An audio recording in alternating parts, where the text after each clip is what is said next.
IMvigor130 is a randomized phase 3 trial which questioned the role of atezolizumab in first-line therapy for patients with metastatic urothelial cancer. They randomized patients to receive either atezolizumab with chemotherapy, atezolizumab alone, or chemotherapy alone.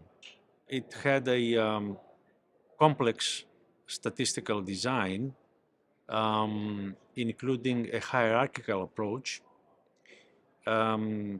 So the first two primary endpoints were progression-free survival and overall survival, comparing atezolizumab plus chemotherapy versus chemotherapy alone.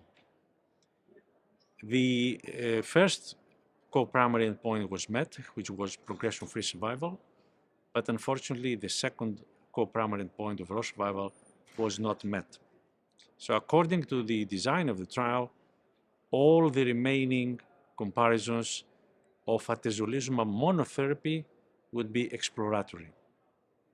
So I presented today the final overall survival analysis results for the arms of atezolizumab monotherapy and versus chemotherapy alone. The study found eventually in this final analysis no significant difference, no significant benefit in overall survival by adding atezolizumab to chemotherapy. Equally, the exploratory analysis of atezolizumab monotherapy versus chemotherapy alone did not show any survival benefit. Nevertheless, there have been other analyses which suggested that atezolizumab alone may prolong survival compared to chemotherapy alone in patients whose tumors express PD-L1 at a high level. So these are the main findings of this study.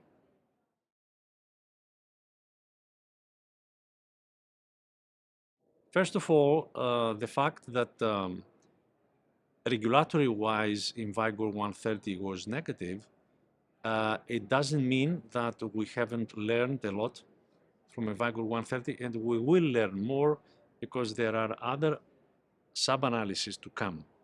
And there has been a tremendous translational work in this study. So I think there is a lot of important information to come. Today, immunotherapy is a vital component of the treatment of metastatic urothelial cancer, but the standard is chemotherapy followed by immunotherapy when there is no progression of disease. There are also other agents, non-chemotherapy, non-immunotherapy, which prolong survival in this setting. So indeed, there have been a lot of very encouraging developments in the setting of metastatic disease.